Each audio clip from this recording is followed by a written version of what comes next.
Y aquí ya podemos hacer la combinación de un domingo uno y un domingo el otro. Entonces, hoy toca Sermón del Monte, vamos a retomar. Habíamos llegado, vamos a abrir nuestras Biblias en el Evangelio de Mateo, entonces, otra vez para continuar con toda esta exposición del Sermón del Monte. Mateo capítulo 5. ¿Sí?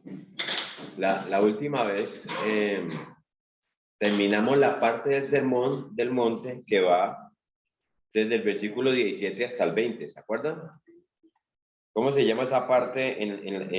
¿Qué nombre le pusimos los nombres a esa parte de No, señora. Jesús y la ley, del 17 al 20, ¿se acuerdan? Del 17 al 20. Mateo 5, 17 al 20. ¿Sí? Aquí es donde el Señor Jesucristo realmente Él establece cuál es su relación con las escrituras del Antiguo Testamento, si se acuerdan, y los que no vieron la clase, les recomiendo que se tomen el espacito y la oigan, si es el caso, para eso está ahí en la nube. No hay que ir hasta la nube, sino bajar la nube, bajar de la nube.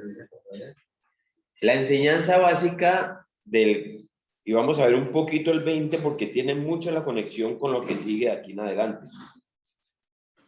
La enseñanza básica de esta parte de Jesús y la ley es: yo no vine a anular, yo no vine a desechar nada de lo que fue escrito en la ley y los profetas, ¿se acuerdan? Sino que vine más bien a cumplirlo. Alguien que nos lea del 17 al 20 para que lo retomemos otra vez. Y dice: no penséis que he venido para abrogar la ley o los profetas. No he venido para abrogar, sino para cumplir. Hasta el 19. Porque de cierto digo que hasta que pasen el cielo y la tierra, ni una jota, ni una tilde pasará de la ley hasta que todo se haya cumplido. De manera que cualquiera que quebrante uno de estos mandamientos muy pequeños y así enseña a los hombres, muy pequeño será llamado en el reino de los cielos, mas cualquiera que los haga y los enseñe, este será llamado grande en el reino de los cielos.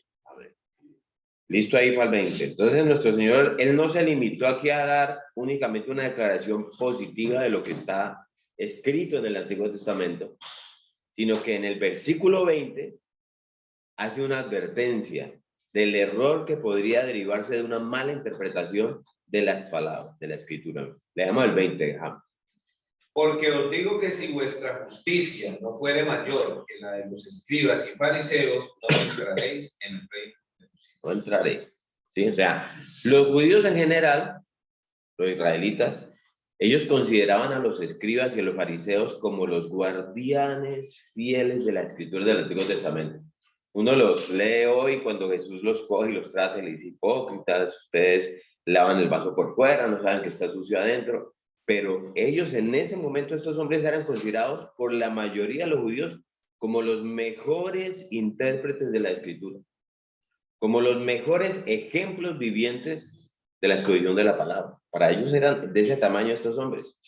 Por eso, si Cristo hubiera llegado y hubiera dicho simplemente: mis enseñanzas están en perfecto acuerdo con la ley y los profetas, y no hubiera dicho nada más, pues muchos de los allí presentes habrían podido pensar que él pertenecía a alguno de esos, o era fariseo, o era escriba, ¿sí? Porque él simplemente no dice más. Pero Cristo dejó muy claro aquí en el versículo 20 que nos acaba de leer James, que así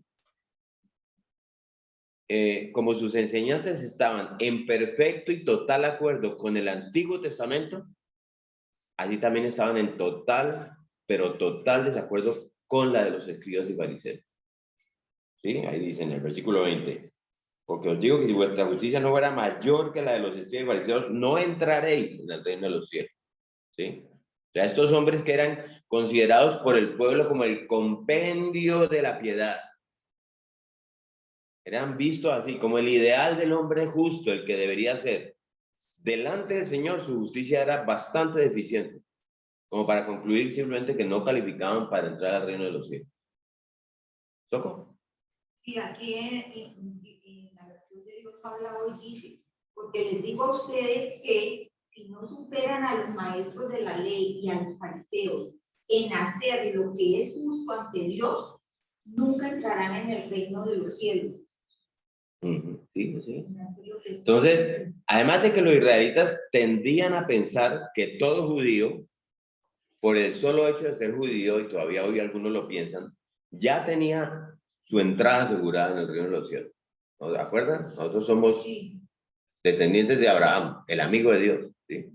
Y que dentro de ese reino, los escribas y los fariseos iban a ocupar un lugar de preeminencia. Ellos estaban por encima. Pero Cristo les hace ver que la justicia de estos hombres ni siquiera les alcanza para entrar.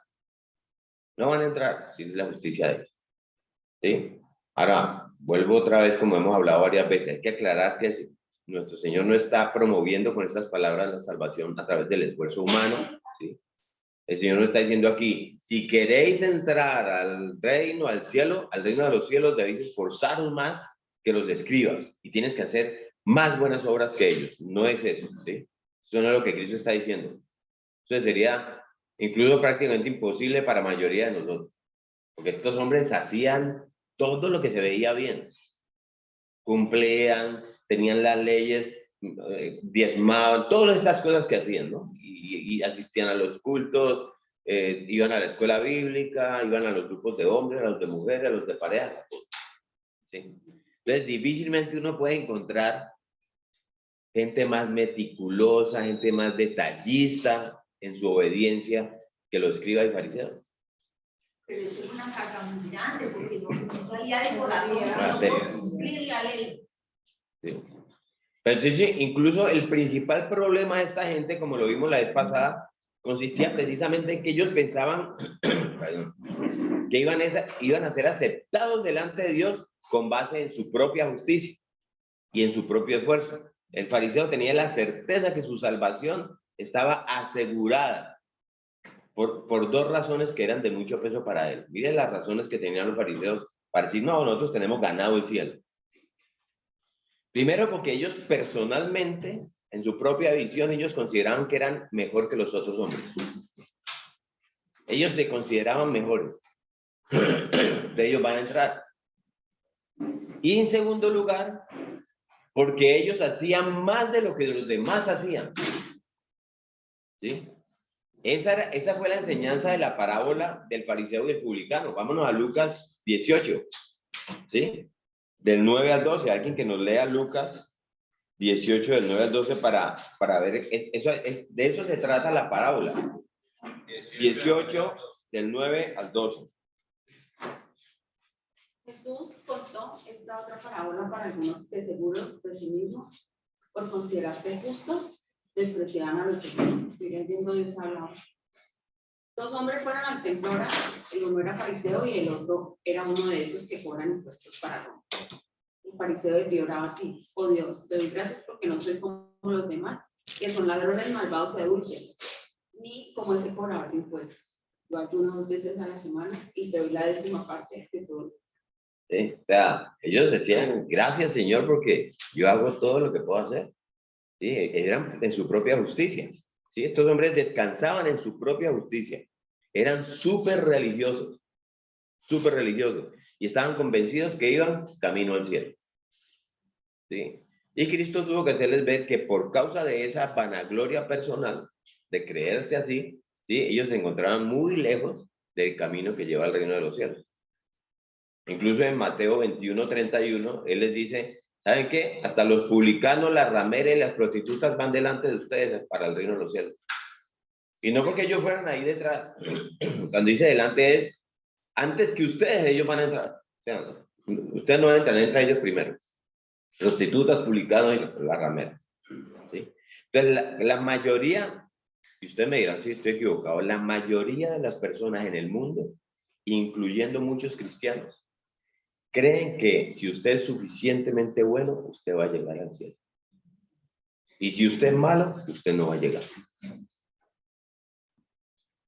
Pero lejos de promover una salvación por obras, que sería eso, aquí el Señor más bien la descarta de una, por completo. Entonces, ¿cómo podemos interpretar estas palabras de Cristo aquí en este versículo 20 para entrar al 21? ¿Sí? Al igual que todo lo que dice en el Nuevo Testamento, que somos salvos únicamente por la fe. Pero la fe que nos lleva a la salvación, como decía Calvino, es por solo la fe, pero no por una fe sola. ¿Sí? La fe que lleva a la salvación siempre va acompañada de fruto. Es una fe que produce una vida justa y es una justicia que excede, tiene que exceder, que es mayor a la de los escribas y fariseos, a todo lo que esta gente hacía. En Efesios 2, del 8 al 9, Pablo dice, porque por gracia sois salvos por medio de la fe, y esto no de vosotros, o sea, esto es un regalo de Dios, la fe, no por obras, para que nadie se gloríe. ¿Sí?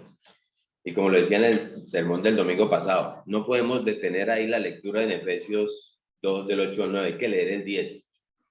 Porque dice, porque somos hechura suya, creados en Cristo Jesús para buenas obras, ¿sí? Las cuales Dios preparó antemano para que anduviésemos en ella. Entonces, si una fe supuesta no lleva al supuesto creyente a obrar en función de esa fe, ahí podemos decir que tiene la fe de los demonios. ¿Cómo así? Porque ahí sí es que la fe de los demonios. Vamos a Santiago 2. La carta de Santiago, capítulo 2. Lo que dice Santiago en el capítulo 2, versículos 18 y 19. Alguien que nos la lea. 2, 18 y 19. Uno podrá decir, tú tienes fe y yo tengo hechos. Muéstrame tu fe sin hechos. Yo en cambio te mostraré mi fe con mis hechos. Y crees que hay un solo Dios y en eso haces bien. Pero los demonios también lo creen y piensan en él. O sea, los demonios también creen. También creen. O sea, el que tiene una fe sin obras es la misma fe de los demonios, que creen pero no hacen obras. ¿Sí? O sea, Santiago ahí está diciendo, los demonios tienen esa misma clase de fe que ustedes tienen. Y nadie va a ir al cielo con la fe de los demonios. Nuestro Señor enseña que la prueba de que hemos recibido de verdad la gracia de Dios en Jesucristo es que vivimos una vida justa. ¿Sí? Y Cristo está diciendo entonces en este versículo 20 de Mateo 5, ahí en el Sermón del Monte, Mateo 5, Sermón del Monte, versículo 20, que la justicia del más pequeñito de los cristianos es mayor que la de los escribas y fariseos. Y si nuestra justicia no es mayor que la de ellos, es porque entonces no hemos conocido la gracia que se ofrece en el Evangelio. Entonces ahí ya cerramos, quería hacer este empate porque era parte del ejercicio de la clase pasada que hicimos hace como un mes y medio, para a partir de ahora, en el versículo 21, entrar a una nueva sección del Sermón del Monte, ¿sí? Y en el resto del capítulo 5, que ustedes tienen ahí, si los tienen en rojo, ustedes se dan cuenta que es Cristo hablando, ¿sí? Prácticamente el resto del sermón, el Señor va a ilustrar y va a ampliar las enseñanzas que están puestas en estos versículos 17 al 20, que ya estudiamos. En el resto del capítulo 5, y hay 6 ejemplos ahí que ilustran de forma apropiada cómo aplicar las escrituras del Antiguo Testamento en contraposición a lo inapropiado que hacían con las escrituras los escribas y fariseos. ¿Sí? Entonces, acuérdense siempre que esto es parte de los versículos 17 al 20. Entonces, el Señor va a ilustrar con ejemplos específicos cómo se deben interpretar las escrituras del Antiguo Testamento. ¿Sí? Y cómo no se debe hacer. Y lo que vamos a hacer esta mañana es tomar estos 6 ejemplos. Y aquí me paré porque aquí no había más para avanzar, había que salir de este tema. Con estos 6 ejemplos que el Señor pone desde el versículo 21 hasta el 48 y examinarlos todos en conjuntos antes de estudiarlos uno por uno. Luego los vamos a estudiar uno por uno al detalle. ¿Sí? Así que vamos a extraer de ellos principios que son comunes para los 6, apoyándonos por una frase que se repite una y otra vez a lo largo de este capítulo 5, con unas pequeñas variantes que precede cada ejemplo que él pone. Esa frase es, oísteis que fue dicho, y al final, pero yo os digo. Esa frase, ¿sí? Miren el versículo 21 y 22 del capítulo 5 de Mateo. Oísteis que fue dicho a los antiguos, no matarás, y cualquiera que matare será culpable de juicio, pero yo os digo que cualquiera que se enoje contra su hermano, etcétera, etcétera, etcétera. ¿Sí? Versículo 27, salten allá. Oísteis que fue dicho, no cometerás adulterio, pero yo digo que cualquiera que mire a una mujer para codiciarla ya adulteró. ¿Sí ven? De ahí Versículo 31, salten al 31. También fue dicho, cualquiera que repudie a su mujer, dele carta de divorcio. Pero yo os digo que el que repudia a su mujer, no, a no ser por causa, etcétera, etcétera, etcétera. Y el 31. Versículo 33 y 34. Además, habéis oído que fue dicho a los antiguos, no perjurarás, sino que cumplirás al Señor tus juramentos. Pero yo os digo, no juréis en ninguna manera, etcétera, etcétera, etcétera. Versículo 38 y 39. Oísteis que fue dicho, ojo por ojo y diente por diente, pero yo os digo, no resistáis al que es malo. Versículo 43 y 44, me están siguiendo, ¿cierto? Sí. Oísteis que fue dicho, amarás a tu prójimo y aborrecerás a tu enemigo, pero yo os digo, amad a vuestros enemigos, etcétera, etcétera. ¿Sí ven? Cada uno de los ejemplos viene precedido de esa frase, ¿sí? De esas dos frases. Y es muy común escuchar entre los mismos cristianos que aquí Cristo está como subiendo el estándar de lo establecido por Dios en el Antiguo Testamento. ¿Sí? ¿Habéis dicho? Pero entonces ahora yo os digo, yo lo hice varias veces, yo dije que era así, pero eso es un error. ¿Sí? Porque en principio estaría implicando ya que el Señor mismo se está contradiciendo con lo que dijo en los versículos 17 al 20 que estudiamos, ¿de acuerdo? Ni una jota, ni una tilde. Cuando él dice ni una jota ni una tilde, entonces ahora, ¿y por qué ahora dice que, pero yo, era así, pero yo les digo así? ¿Sí? Cuando él dice que si vuestra justicia no fuere mayor que la de los escribas y fariseos, no entraréis al reino de los cielos, lo que está declarando ahí claramente es que los escribas y fariseos no han vivido al nivel del estándar del Antiguo Testamento. ¿Sí? ¿Se entendió? Sí. Él está, cuando él dice, si su justicia no es mayor que la de estos escribas, yo me imagino el ruido de la gente ahí, siempre yo me meto en ese momento, yo me imagino el ruido de la gente cuando hay escribas y fariseos allí, y él dice, si la justicia de todos ustedes, aún del más pequeñito, no es mayor que la de estos escribas y fariseos, él es directo, ¿sí? No van a entrar. Cuando él dice eso, lo que está diciendo es que los escribas y fariseos no han vivido al estándar del Antiguo Testamento. Eso es lo que está diciendo.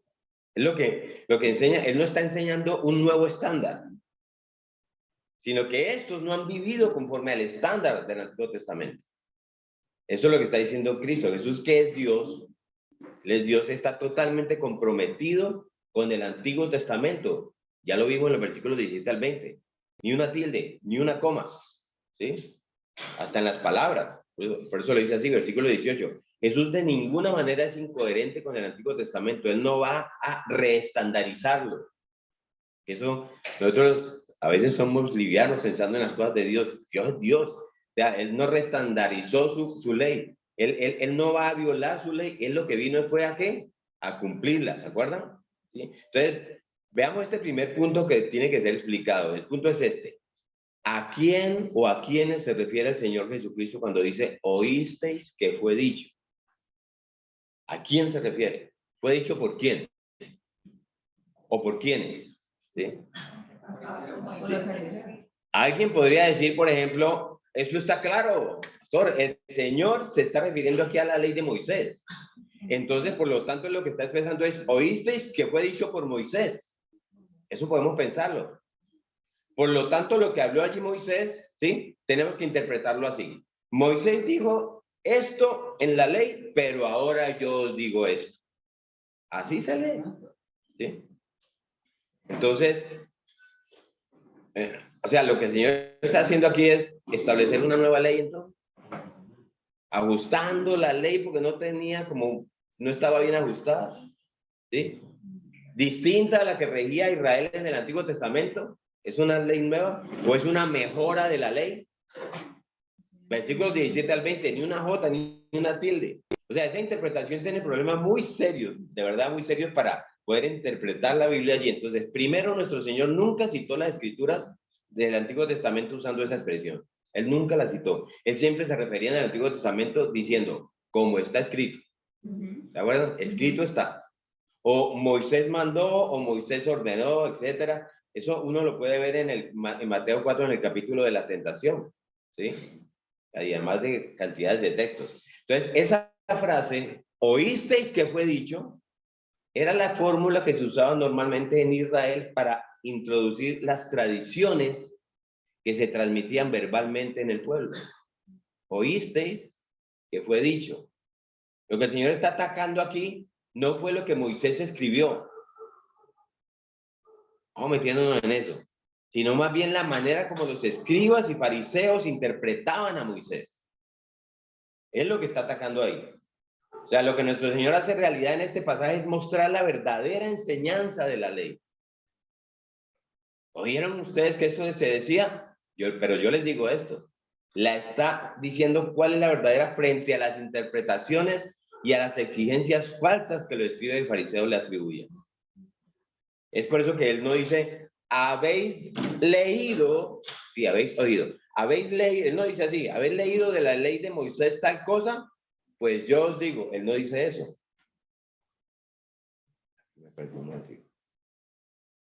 Entonces, él más bien lo que dice es, oísteis que fue dicho, pero yo os digo, y eso encaja perfectamente en el contexto que veníamos de los versículos 17 al 20. El Señor ha declarado estar de acuerdo, ¿se acuerdan? De acuerdo con el Antiguo Testamento, pero en total desacuerdo con los escribas y fariseos. Él lo dice más adelante, él le dice, hagan lo que ellos dicen, pero no hagan lo que ellos hacen. Sí, porque ellos recitaban la escritura, ¿sí? Él no tenía problema con Moisés, ni con el estándar que él mismo, que es Dios, enseñó, sino con la interpretación de los que los maestros de Israel le daban a las palabras de Moisés. Y lo vamos a demostrar ahora, porque bueno, ¿y esto cómo yo puedo? Así, a lo largo de esta enseñanza, no solo hoy, sino cuando vayamos viendo cada ejemplo que él pone, ¿sí? Entonces, habiendo aclarado esto, veamos esos principios que tenemos que tener en cuenta cuando estudiemos en las próximas clases este capítulo 5, ¿sí? Que está parte del Sermón del Monte. Entonces, el primer principio que enseña que enseñamos aquí es, en estas 6 ilustraciones que leímos ahora, es que el Señor está liberando la ley que Él mismo entregó a Moisés de las malas interpretaciones de los maestros de la ley. ¿Sí? Primer principio es, el Señor está liberando la ley que Él mismo entregó a Moisés de las malas interpretaciones de los maestros de la ley, que estaban opacando el verdadero significado de la ley. ¿Sí? Ya lo vimos, el pueblo de Israel confiaba mucho en las palabras de los escribas y fariseos, mucho, y pensaban que sus enseñanzas estaban en armonía con la ley de Dios. Ellos ni se cuestionaban, los israelitas, ellos pensaban que estos hombres eran los mejores, más grandes exponentes fieles de estos oráculos divinos, pero así no era. Estos hombres se enredaban y estropeaban el verdadero significado de la ley, con sus interpretaciones carnales y acomodaticias. Y este pueblo pensaba que esa era la enseñanza de Moisés. Ellos creían que entonces no era otra cosa que la interpretación que le daban estos escribas fariseos a esos escritos. Por ejemplo, piensen esto. Alguien que me diga de los mandamientos, Éxodo 20, ¿qué dice sobre el mandamiento de no matar? Sobre ese mandamiento específicamente, ¿qué dice? Éxodo 20. No matarás. Éxodo 20. ¿Sí? Ahora, si usted se va aquí a Mateo 5:21, ¿qué dice Jesús? Oíste que fue dicho a los antiguos, no matarás. O sea, sí, eso está en la ley, ¿correcto? Pero fíjense que sigue ahí. Y cualquiera que matare será culpable de juicio. Eso no está en el mandamiento. Esa es la interpretación de los escribas fariseos. ¿Sí? Literal, la que ellos les dan el mandamiento. Y eran lo que los israelitas oían como enseñanza de ese mandamiento. No matarás. Y entonces viene el israelita y le dice al fariseo, ¿y eso qué significa, maestro? Explícame bien. Hombre, que cualquiera que le quite la vida a otro es culpable de juicio. Ah, ya entendí. Pero maestro, estoy parafraseando una conversación entre un israelita común y un fariseo. Igualmente yo quisiera matarlo. A mí me amarga la vida, de verdad. ¿Sí? La verdad, lo odio. Lo odio. Y siento deseos de venganza. Hay resentimiento en mi corazón, maestro. Yo no lo voy a matar. No, no, no. Mío, usted no tiene problema. El problema aquí es quitarle la vida. Ahí lo dice. ¿Sí? Entonces, esa es la interpretación farisaica que Cristo está atacando aquí. ¿Oísteis que fue dicho a los antiguos no matarás? Y que cualquiera que le quite la vida es culpable de juicio. Tranquilo. Mientras usted no le quite la vida, no hay problema. Entonces, él reestandarizó eso. Usted se va para Levítico 19. Vaya para ese libro. En el Antiguo Testamento, para que nos sirva de guía. Luego lo vamos a ver en cada detalle, pero aquí lo quise traer en este específicamente. Levítico 19, 17 y 18. Y dice, está Dios dándole la ley. Dios le está dando la ley. Y dice, no aborrecerás a tu hermano en tu corazón. ¿Sí? 17. Razonarás con tu prójimo para que no participes de su pecado. 18. No te vengarás, ni guardarás rencor a los hijos de tu pueblo, sino que amarás a tu prójimo como a ti mismo. Yo, Jehová. ¿Sí? O sea, Jesús le está diciendo, el estándar está dado, muchachos. El estándar ya está dado. Pero ustedes han oído simplemente que mientras no lo maten no hay problema. El problema de los judíos de esa época, para contextualizarlo y mirar cómo nos llega a nosotros, fue que ellos llegaron a descansar ciegamente en la religiosidad de sus maestros. Como pasó, por ejemplo, en Europa durante el tiempo de la Reforma Protestante. En ese tiempo, imagínense, del siglo X al XVI, ¿se acuerdan que pusimos aquí el cuadro del oscurantismo cuando la Iglesia Católica dijo, no se traducen las escrituras en ningún idioma? No se traducen. Se tienen que leer, como nosotros decimos, en latín, para que la gente lo escuche, gente que no sabía latín. Yo no sé si a alguien le tocó acá, pero mi mamá me contaba que a ella le tocó oír misas en latín. Con el cura volteado mirando para el Cristo. ¿Sí?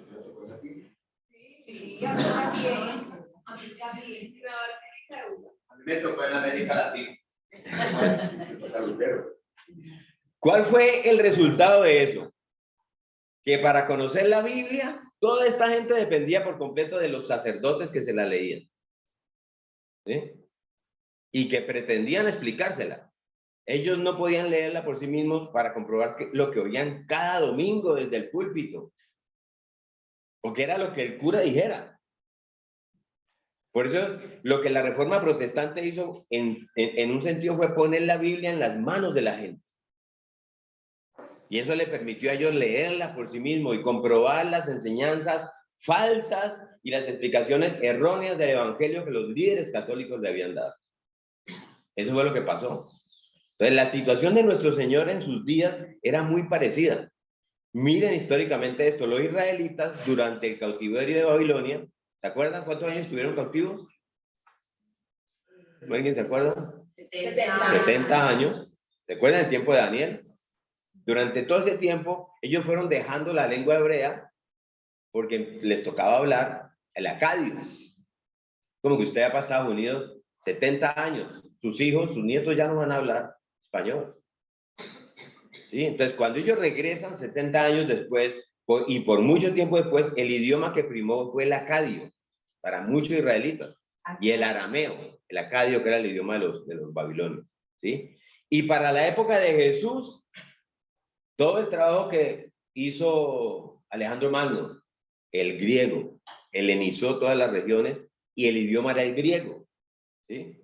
Entonces, estos israelitas, siendo israelitas, no conocían lo suficiente el hebreo, que era el idioma en el que estaban redactadas las escrituras.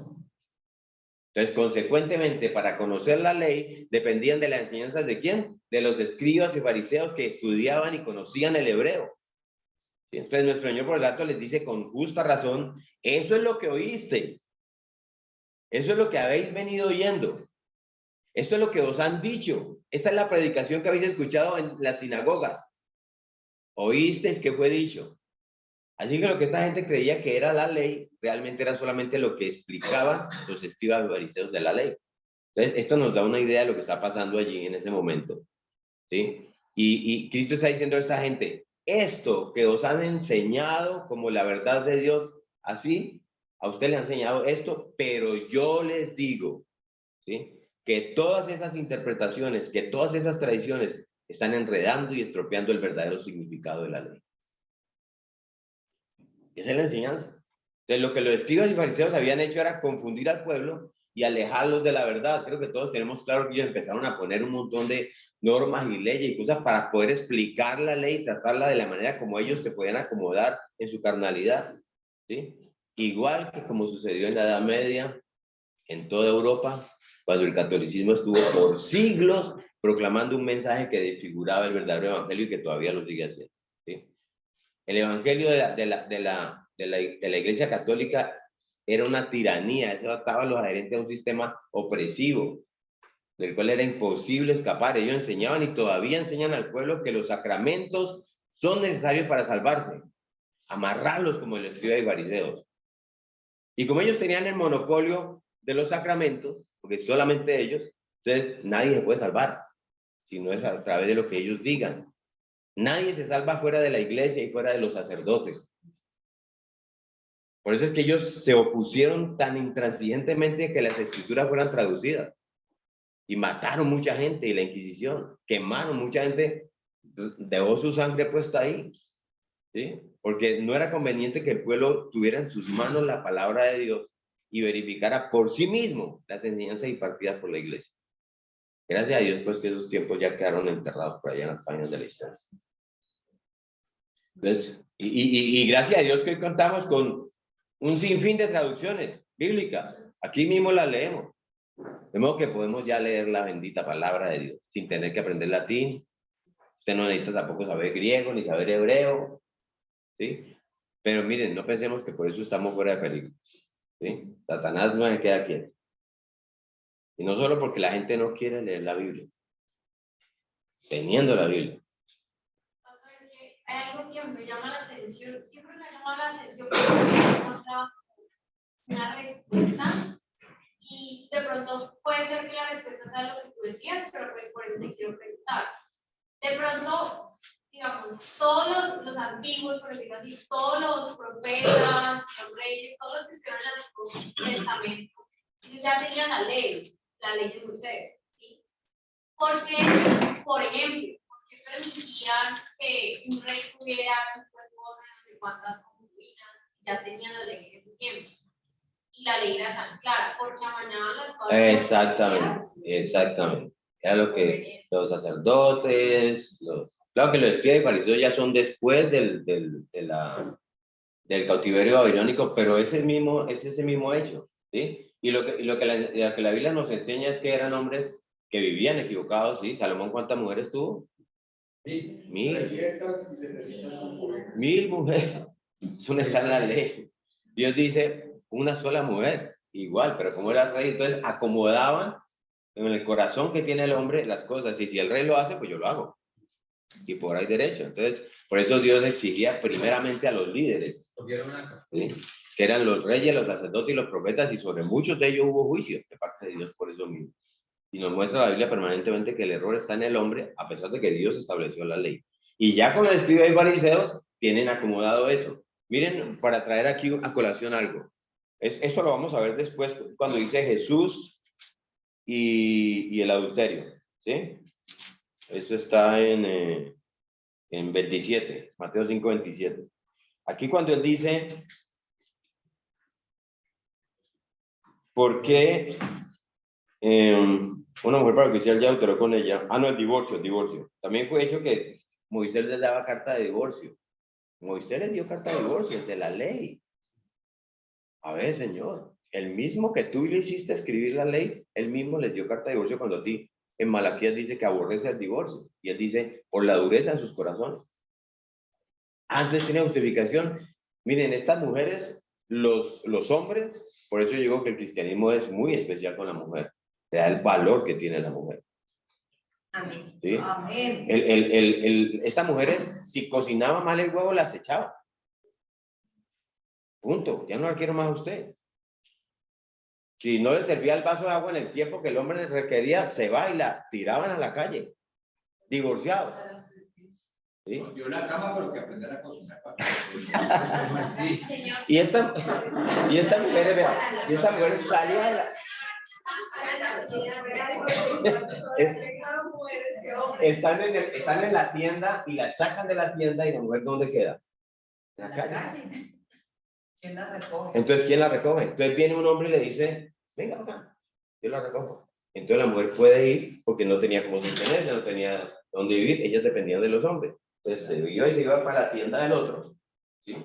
Pero cuando al otro le pasaba la rabia, entonces venga acá, esa mujer es mía. Cuando esta mujer ya fue tocada por otro, entonces ya además de eso, es adúltera, fornicaria y todas estas cosas.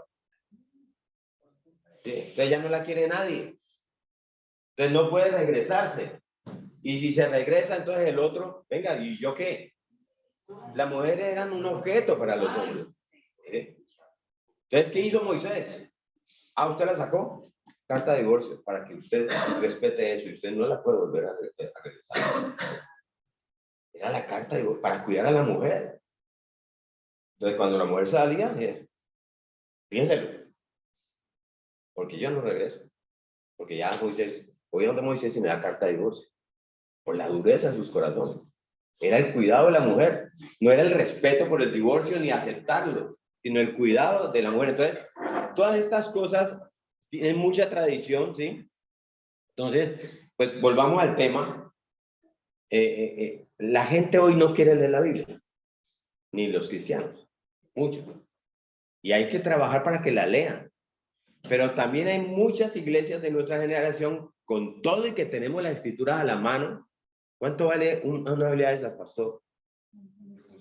7,000 pesos. ¿Sí? ¿Sí?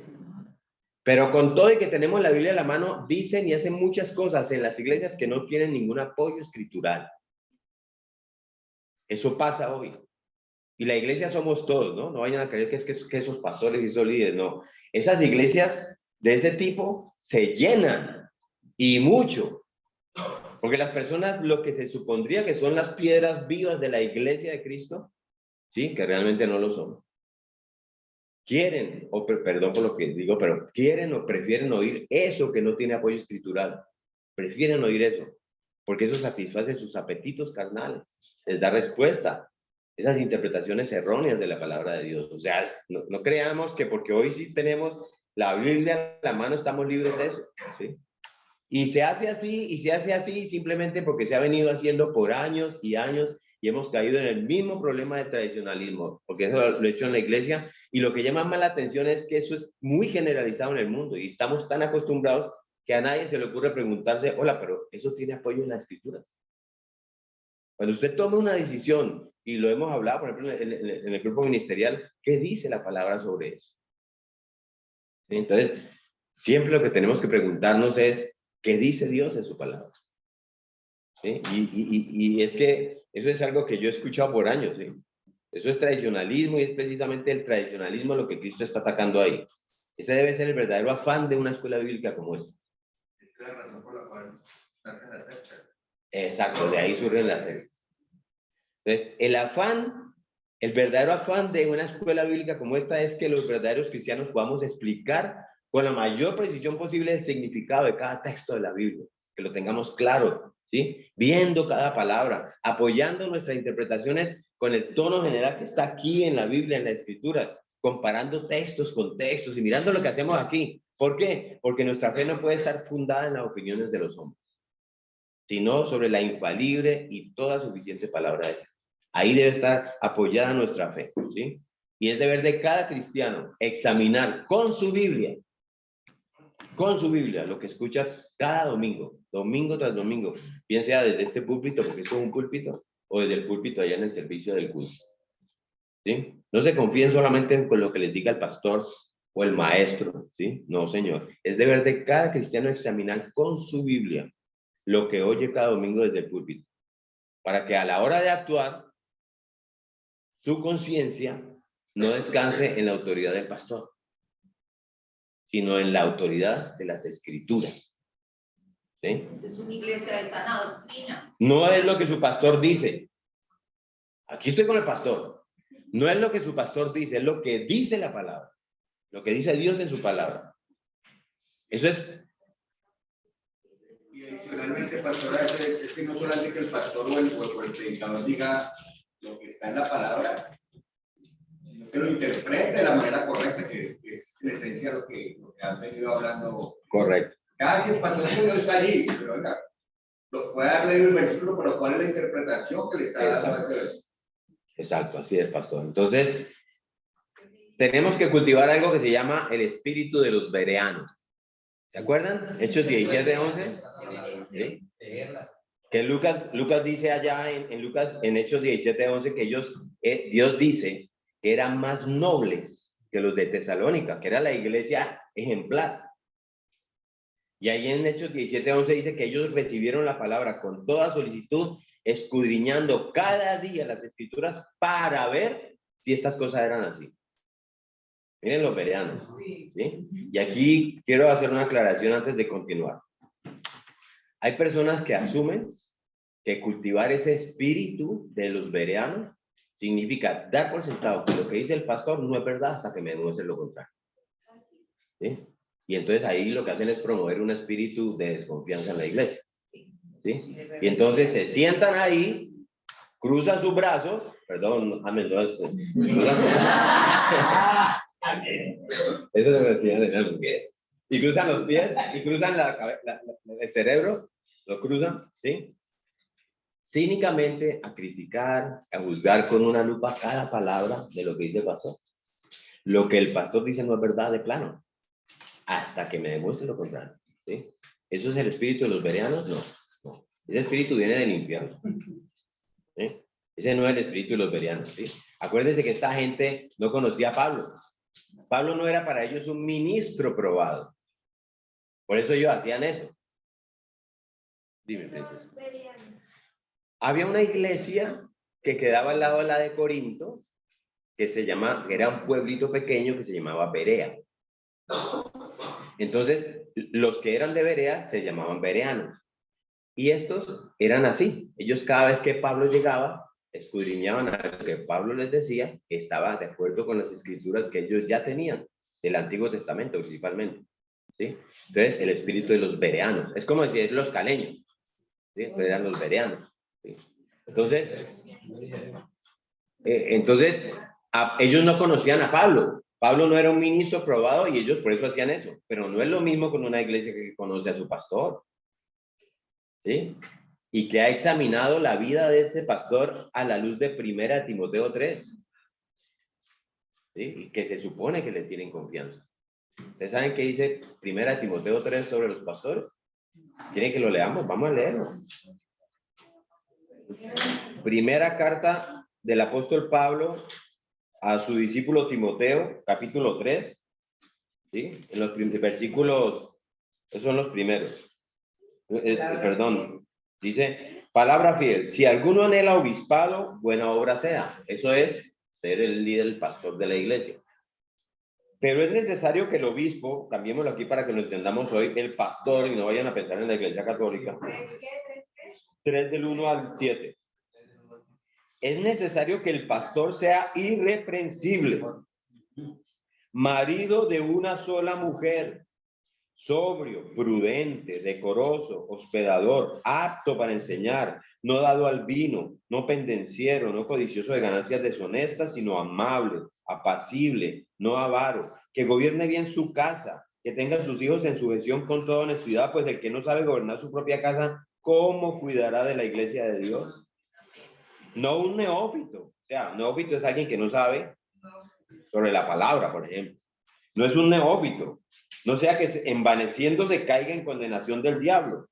También es necesario que tenga buen testimonio, ¿sí? De los de afuera, o sea, es que yo lo conozco en la iglesia, pero allá, en el trabajo, he visto al pastor ahí. Pero que tenga buen testimonio de los de afuera para que no caiga en descrédito y en lazo del diablo, ¿sí? Entonces la iglesia mira a su pastor aquí, y aquí estamos a la lupa, ¿sí? Los pastores con ustedes, porque de eso se trata. Entonces, cuando una iglesia conoce a su pastor, ¿sí? Y ha examinado la vida de este hombre a la luz de 1 Timoteo, se supone que les tienen confianza. Se supone, ¿no, pastor? Entonces, no es que se promueva un espíritu de confianza en la iglesia cuando uno recomienda que seamos como los de Berea. sino que Dios considera noble. ¿Sí ven? ¿Se acuerdan? Hechos 17:11. Dios considera noble al hombre que está seriamente preocupado en discernir qué nos enseña la palabra de Dios, cuál es su voluntad. Que aun cuando escuche al pastor, a su pastora, al pastor que él conoce, al pastor en quien él confía, aun cuando escuche a su pastor o a cualquier otro predicador, como le decía el pastor ahora, él se va a esforzar por ver claramente que lo que se está diciendo es la voz de Dios, hablando a través de la exposición de su palabra. Ese es el cristiano. Cada creyente debe hacer eso, hermano. ¿Saben por qué? Miren, porque, o sea, ¿será que entonces tenemos que desconfiar de lo que diga el pastor? No, no es eso. El cristiano debe hacer lo que hacían los de Berea, porque cuando llegue la tentación, ¿será que nunca les va a llegar? Cuando llegue la tentación y ese pecado remanente que todos tenemos adentro comience a llevarlo hacia el pecado y lo arrastre hacia allá, una de las cosas que el pecado le va a decir a su corazón es que esto es lo que dice el pastor. ¿Sí? Y no, esto es lo que yo debo hacer o lo que yo no debo hacer. Pero el corazón te va a llevar a que esto es lo que dice el pastor. Y el pecado te va a decir eso. ¿Sí? No, es que eso es lo que dice tu pastor. Pero un hombre que tenga el espíritu de los bereanos, que está atento a las escrituras para ver que lo que el pastor está hablando es lo que dice la palabra de Dios, cuando el pecado le susurre alguna cosa en su corazón, este hombre o esta mujer, ¿saben qué va a decir? Mi conciencia está convencida de lo que el pastor está diciendo esta mañana, no era otra cosa más que lo que Dios dejó plasmado en su santa palabra. Es lo que Dios dejó. Como dijo Lutero, ¿se acuerdan cuando tuvimos un poquito de historia en la dieta de Worm cuando lo cogen? Mi conciencia está cautiva únicamente por la palabra de Dios. ¿Sí? Y él dice, yo he sido convencido a través de un estudio serio, cuidadoso y ordenado de las escrituras que esto no es otra cosa que la voluntad de Dios. Así debe pensar el cristiano. Por eso yo le digo a los cristianos, lean la Biblia, hagan como los bereanos. Cuando el pastor esté predicando ahí al frente, cualquier predicador, tenga su Biblia. No con el espíritu de desconfianza, sino con el espíritu bereano de saber que esta es la palabra de Dios que se está predicando y me está enseñando y está llegando a mi corazón y va a ser mi fortaleza cuando yo esté a puertas de una tentación. Entonces, cuando esta persona, este hombre, esta mujer, le pasa eso, él va a poder lidiar con su pecado. Más fácil. ¿Sí? Por esa carencia de este espíritu que nuestra generación, que la iglesia evangélica se ha permitido que dicen ahí que se enciendan fuegos extraños en la adoración pública. ¿Ustedes saben lo del fuego extraño? Aarón era el sacerdote, el hermano de Moisés. Fue el sacerdocio aarónico, es que a través de Aarón fue el primer sumo sacerdote de Israel. Y Dios le dijo, y tu descendencia será descendencia de sacerdotes. Y ustedes van a hacer esto en mi templo. Y les enseña con mucho cuidado, todo eso está en Levítico, el número. ¿Sí? Y los hijos de Aarón, ¿cómo se llamaban? Sí, bueno, los dos hijos de Aarón, un día creyeron que como ellos son herencia de sacerdotes, fueron a hacer algunas cosas en la iglesia que Dios no había permitido en su templo. Y no era nada malo, era quemar un incienso. Y Dios los mató. Porque estaban haciendo cosas extrañas en la iglesia que no estaban conforme a su palabra. Entonces, el que tiene el espíritu bereano no va a hacer eso, ¿sí? Que nunca, o sea, que nunca encendamos fuego extraño en el altar de Dios, ¿sí? Cada uno de nosotros, pastores y todos los demás miembros de la iglesia, somos llamados a guardar la pureza del mensaje que se predica cada domingo, ¿sí? Así como la pureza en la adoración, como yo le digo a los chicos en la alabanza. Que nunca seamos hallados culpables de esa acusación que Cristo le hizo a los escribas y fariseos. Usted se va a Mateo 7, volvamos a Mateo, un poquito más adelante de donde estamos. Y en Mateo 7, 9 le dice, bien invalidáis. Mateo 7, 9. Bien invalidáis el mandamiento de Dios por guardar vuestra tradición. Que nunca Dios nos tenga que decir eso. ¿7 qué? 7, 9. Perdón, Marcos. Perdón, miren, no es lo que diga el pastor. Bueno, era para ver. Marcos 7:9, bien invalidáis el mandamiento de Dios por guardar vuestra tradición. O sea, solo cuando en una iglesia los cristianos que la componen tienen ese espíritu de Berea, van a impedir que estas cosas pasen. Todos los creyentes hurgando las escrituras para ver si estas cosas son así. Entonces, en primer lugar, el Señor está liberando la ley que Él mismo le entregó a Moisés de interpretaciones que realmente hacen es oscurecer el verdadero significado del alma. ¿Sí? En segundo lugar, con estas 6 ilustraciones que leímos, Cristo nos enseña que debemos obedecer el espíritu de la ley y los principios que de ella se derivan y no quedarnos únicamente en la letra. Ese era el gran problema de los escribas y fariseos. Ustedes saben que los escribas eran porque eran los escribanos, escribían y escribían la palabra en ese tiempo, ¿sí? Entonces ellos se fijaban exclusivamente en la letra de la ley, en la letra, sin darse cuenta que detrás de la letra estaba lo realmente importante, algo mucho más importante sin despreciar la letra. Ellos, por ejemplo, vamos otra vez, Dios 10 mandamientos, cogen el mismo mandamiento, el mandamiento sexto, ¿cuál es? No matarás. Entonces, él escribía y el escriba decía, bueno, aquí dice no matarás. Por tanto, el que le quite la vida al otro será culpable de juicio. Ya lo vimos, ¿sí? Sin mirar más allá, sin considerar las motivaciones, el problema del corazón. ¿Sí? No. Usted no se preocupe por eso, hermano. Usted no se preocupe por eso. El mandamiento siempre dice, no matarás. Punto. Ellos eran incapaces de ver más allá de lo que ahí decía. Las motivaciones del corazón. ¿Sí? Imagínense, voy a poner un ejemplo, esto es de la vida real. Imagínense que una parejita joven, recién casada, de pronto están teniendo, y tampoco son los recién casados, el último recién casado no son ellos,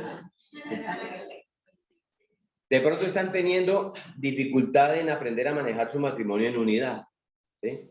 Porque están ajustando pues su vida a este nuevo estilo, distinto del estilo que tenían cuando eran solteros. Y van y le piden consejo al pastor. Esto es una ilustración de eso. Y el pastor les habla de un versículo en la Biblia que es el que expresa cuál es el verdadero espíritu de unidad en un matrimonio. Y le dice, muchachos, lean y escudriñen Génesis 2:24. ¿Sí? Entonces los muchachos van y buscan Génesis 2:24, se van para la casa, llegan allá, Génesis 2:24, y leen. Venga, qué hora que nos diga el pastor. ¿Sí? 2:24. Por tanto, dejará el hombre a su padre y a su madre y se unirá a su mujer y serán una sola carne. Ok. Entonces, de pronto a los 8 días, viene el muchacho y dice, pastor, no, así no puedo. Así no puedo, pastor. Nos separamos. Entonces el pastor los llama otra vez y les pregunta, venga muchachos, ¿qué pasó? Pastor, es que ella dice, ¿sí? Sí. No. Ella le dice al pastor, venga, pastor, es que le voy a decir la verdad. ¿Qué es lo que está pasando, pastor? Yo quiero que nuestra vida se base en lo que dice la Biblia, pero él no quiere obedecer lo que dice la Biblia. Y así yo no voy a seguir, yo no puedo seguir. Usted nos dijo que siguiéramos lo que dice Génesis 2:24, por tanto dejará al hombre a su padre, a su madre y se unirá a su mujer y será una sola carne, y él sigue visitando a sus papás, pastor. Hasta los llama. ¿Qué tal? Y la Biblia dice muy claro que los debe dejar. ¿Sí? Él está en pecado, pastor. Está en pecado. Y le prohíbo delante suyo y delante de Dios que vuelva a visitar a sus papás, pastor, porque la Biblia lo dice. Él sigue terco. Él está yendo al infierno desobedeciendo lo que la palabra dice. Historia de la vida real. ¿Sí? ¿Ah? Es como decía Moisés. ¿Oyeron ustedes? Entonces yo pregunto, esta nueva esposa linda, ¿sí? ¿Aprendió sobre lo que significa unidad en el matrimonio? Para nada, claro que no, porque su mente inmadura, esta mujer no fue capaz de captar el principio, el espíritu que está detrás de las palabras, de lo que el pastor le dijo que siguiera. Eso era exactamente lo que ocurría con los escribas y fariseos. Imagínense, un escriba y un fariseo. Si la ley decía, no cometerás adulterio, ellos estaban tranquilos mientras no cometieran un acto inmoral. Aunque en su corazón estuvieran albergando pensamientos, deseos pecaminosos e inmorales. ¿Sí? Lo importante para ellos era apegarse lo más posible a lo que dice la letra de la ley. ¿Sí? Y una vez más, tenemos que decir que nosotros no estamos exentos de caer en ese error. ¿Sí? Muchas personas se acercan al sermón del monte con ese mismo espíritu de fariseo. A este sermón del monte que estamos leyendo, sin darse cuenta que están cometiendo la misma falta que el Señor está criticando en el sermón del monte. Y entonces piensan que todos estos ejemplos que vamos a estudiar en los próximos domingos, ¿sí? Son leyes. Leyes que están ahí para ser consideradas como dice la letra. Y que mientras hagamos eso, pues ellos están delante de Dios, ¿sí? Pero no pueden captar el principio, los principios que el Señor está impartiendo en estos ejemplos. Entonces, miren, si intentamos obedecer el sermón del monte como dice la letra, vamos a caer en situaciones hasta ridículas. Ridículas, ¿sí? Entonces, el Señor nos dice aquí en el sermón del monte, ustedes están en Mateo 5, ¿cierto? Se va a Mateo 5:41, ¿qué dice? Que cualquiera, dice. Y ahí cuando dice cualquiera se está refiriendo a nuestro enemigo, si tenemos un enemigo. Cualquiera que te obligue a llevar carga por 1 milla, ¿qué dice? Lleva 2. Ve con él 2, ¿sí? Ah, entonces yo ya sé lo que tengo que hacer. Ahí está muy claro. ¿Sí? Vaya con él 2 millas. Si está diciendo su enemigo, lo pone usted cargas sobre su vida y al recorrer 1 milla, vaya usted 2 con él. ¿Sí? Entonces, si usted está viviendo esa experiencia y ya lleva esa milla, y el enemigo te dice, hermano, hágale, hágale, 1 milla más. Ah, no, no, no, no, no, no. El sermón del monte dice que 1 milla. Nos vamos a pasar. ¿Sí? Ahí está. O sea, estamos teniendo problemas con el texto científico, empezamos a entender así. Tenemos que aprender a discernir cuál es el principio que está detrás de las palabras. Y eso no significa que las palabras no sean importantes, como les digo. Lo que estoy diciendo es que el espíritu del mandamiento es tan importante como la letra que transmite el mandamiento. Entonces, en el versículo 42, el siguiente, ¿qué dice? El que te pida, dale, y al que quiera tomar de ti prestado, no se lo rehuses. Ok, entonces, al que me pida, lo que me está diciendo es que en todas circunstancias debemos dar al que nos pida. No está diciendo eso. Eso lo vamos a mirar con más calma cuando sigamos. Venga, entonces lo que dice el 34, ¿qué dice el 34?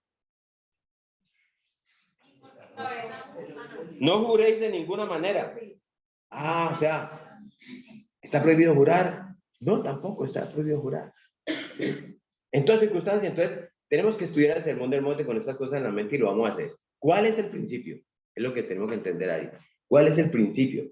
Y tengamos cuidado porque es muy fácil perderse en los detalles, en la letra y dejar a un lado el principio. ¿Y saben por qué eso es tan fácil? ¿Por qué es tan fácil obedecer la letra?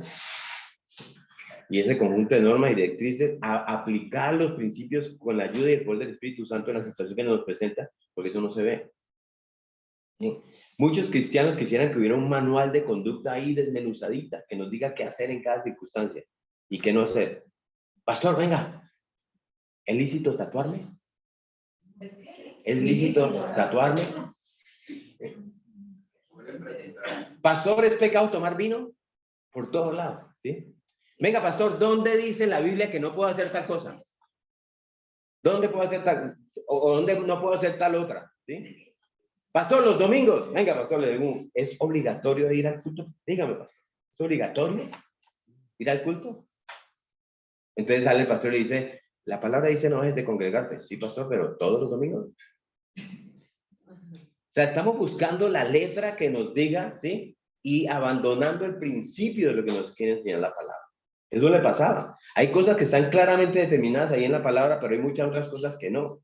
Muchas cosas que no tienen como una regla fija y algunos creyentes quisieran tener un manual o tener al pastor ahí que le diga siempre de cerquita, esto sí, esto no, esto sí, esto no.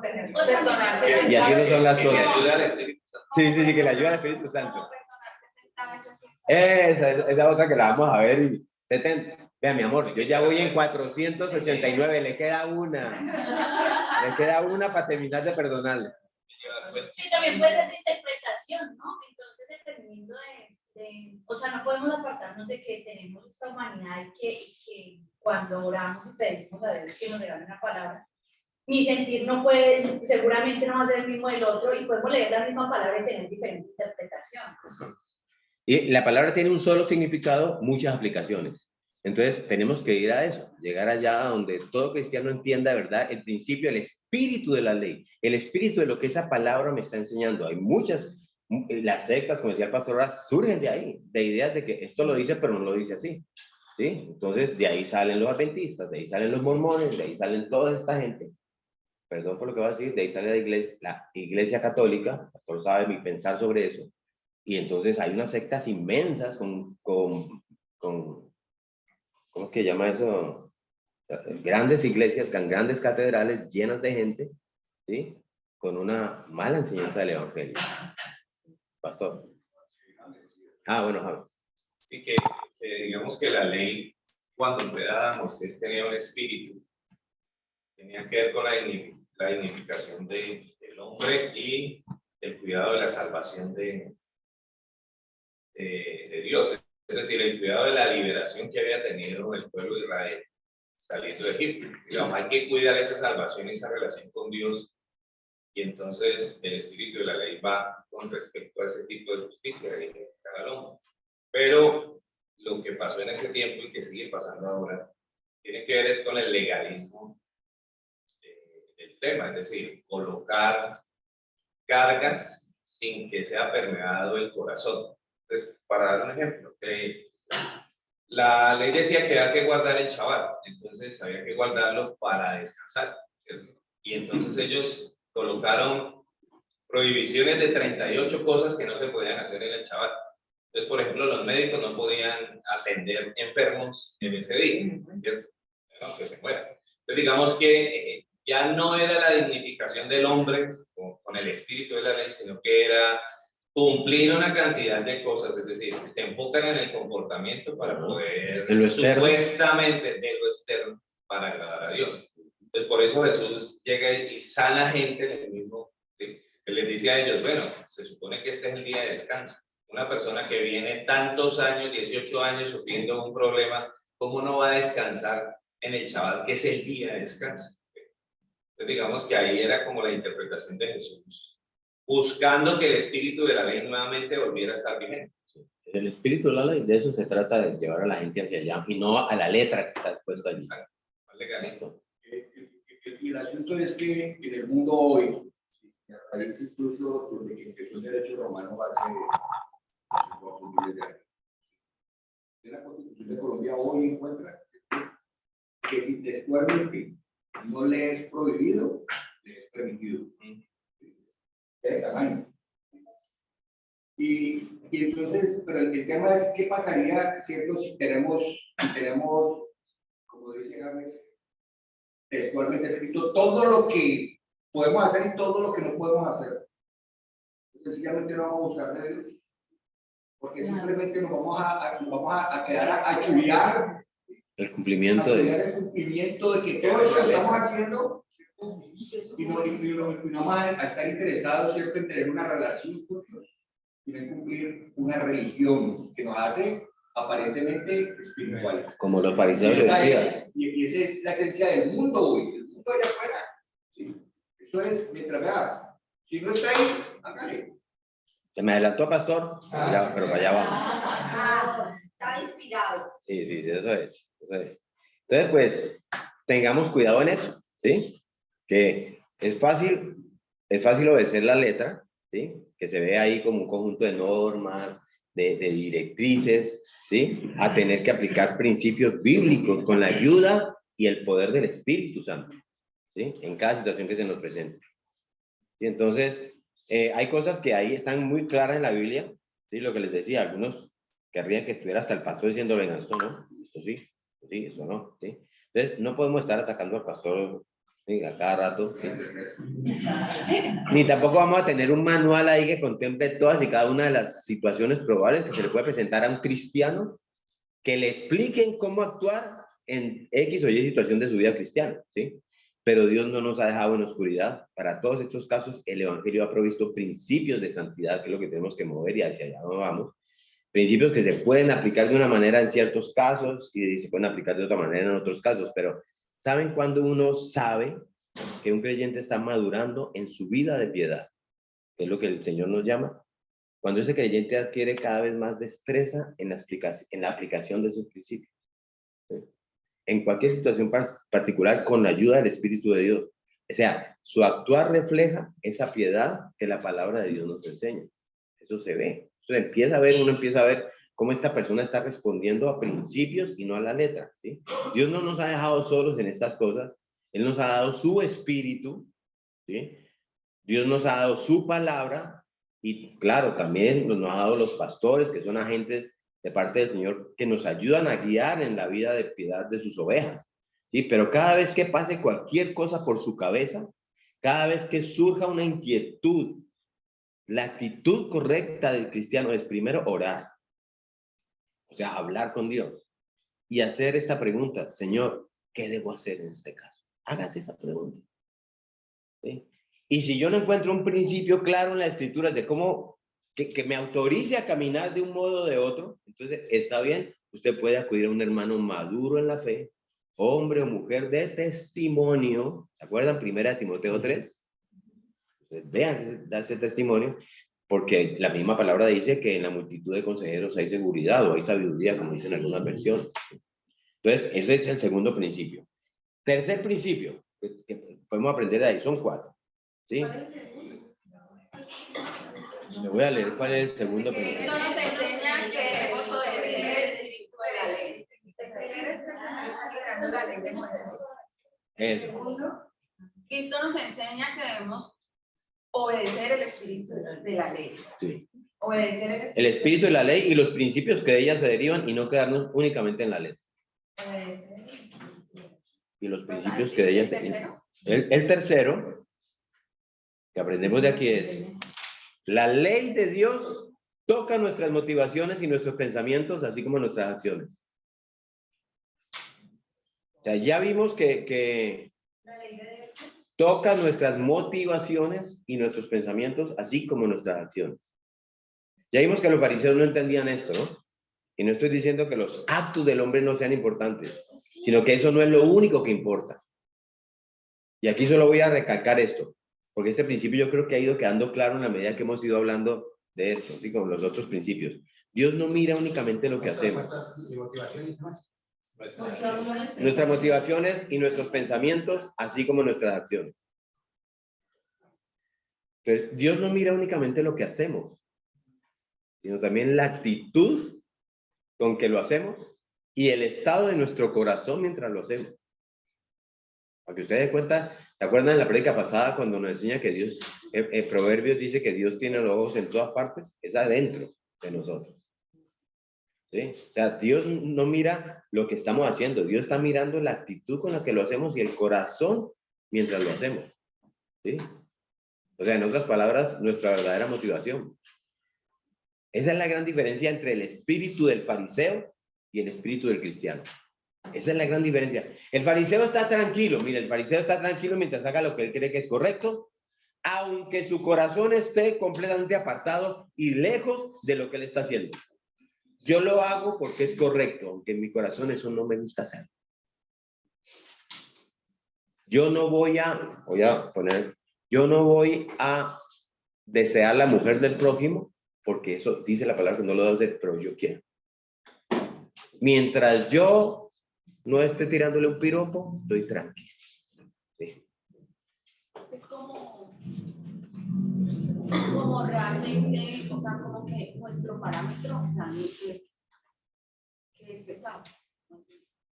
Porque a veces en las acciones volvemos a lo del comportamiento. A la motivación, al pensamiento, a tu corazón. Por eso es que Jesús dice: ustedes han oído esto, pero venga, yo les digo, el estándar está dado en su corazón. Y lo vamos a mirar en cada ejemplo. ¿Sí? Entonces, cuando ellos estaban tranquilos, o sea, por eso es que el fariseo se para en el templo y dice: Dios, te doy gracias. Dios, gracias por esta maravilla que has hecho de este hombre, Señor. Porque yo no soy como los demás hombres. ¿Sí? Eso es lo que dice, que leímos en Lucas 18. Mira, Dios, cómo yo hago esto y cómo hago esto y esto, ¿sí? Y mira cómo yo me abstengo de hacer esto, Señor. ¿Sí? En cambio de este cobrador de impuestos. Es el fariseo. Por eso Jesús los llamó sepulcros blanqueados. Exacto. Que por fuera se ven bonitos. Se ven bien. Y además dan gracias a Dios y con ruido. Acuérdense que ellos se paran en la esquina a orar. Y cuando ellos oraban, todos los que estaban ahí cerca agachaban su cabeza porque era un fariseo orando. Por Dios. ¿Sí? O sea, mientras él esté en el lugar correcto, en el momento correcto, haciendo lo que se supone que es correcto, este tipo está realizado. ¿Sí? Ese es todo su problema. Yo estoy listo, Señor, gracias porque voy para el cielo, Dios. Y viene Jesús y le dice, si su justicia no fuera mayor que la de estos escribas y fariseos, ustedes no van a entrar. No entran al reino de los cielos. Imagínense esos fariseos, ruido que debió haber ido en ese momento, ¿sí? Pero el cristiano es tan distinto, porque aun cuando el cristiano esté en el lugar correcto, haciendo lo correcto, el cristiano siempre examina su corazón. Siempre. Esa es la diferencia. Aun cuando el cristiano tenga una vida disciplinada, lee la Biblia en su devocional personal, tiene una vida de oración, va a los cultos en la iglesia todos los domingos, viene a la escuela bíblica, hace todo esto. Si uno pudiera hurgar el corazón de un cristiano y ver lo que hay allá adentro, uno vería en este hombre o en esta mujer, ¿sí? Que aún así él no está satisfecho consigo mismo. Cristo dice que el cristiano se caracteriza ¿por qué? Volvamos a las bienaventuranzas, por tener hambre y sed de justicia. ¿Sí? Bienaventurados, no los que tuvieron hambre y sed de justicia apenas se convirtieron. Bienaventurados los que han seguido hambrientos, los que tienen hambre y sed, no de ser felices, no de realizar su vida y completar sus sueños. Bienaventurados los que tienen hambre y sed por ser santos, esa es la justicia, por llegar al estándar de Dios. Entonces, no importa cuánto avance el cristiano en su vida, y usted lo ve avanzar, y usted, este hombre, es un hombre que con su testimonio, 1 Timoteo 3, está mostrando que lleva una vida de piedad. Este hombre va hacia el camino que el Señor nos está pidiendo, pero este hombre siempre desea más, aunque esté en ese camino. Este hombre siempre tiene más celo por Dios. Este hombre siempre va a tener más celo por su palabra y más devoción, y este hombre siempre va a anhelar amar más a Cristo. Y este hombre siempre va a hacer que su comunión con Dios sea cada vez más profunda y va a querer tener más victoria en su lucha contra el pecado. ¿Iba a decir algo, Tere? No. Ok. Yo sí.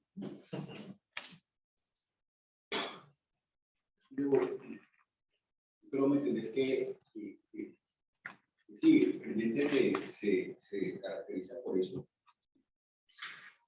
Pero en esencia no es solamente en conocer la ley o en conocer la interpretación de la ley. Todos podemos llegar a conocer, sí, ¿qué es lo que me quiere decir? Sino que en el fondo me entender realmente el propósito de todo esto es saber, ¿sabe qué? Sé la ley, sé la interpretación correcta de la ley, pero yo no puedo cumplir la ley. Alguien me quedó. Bueno, ¿quién habla? Vamos bien, va bien, bastante.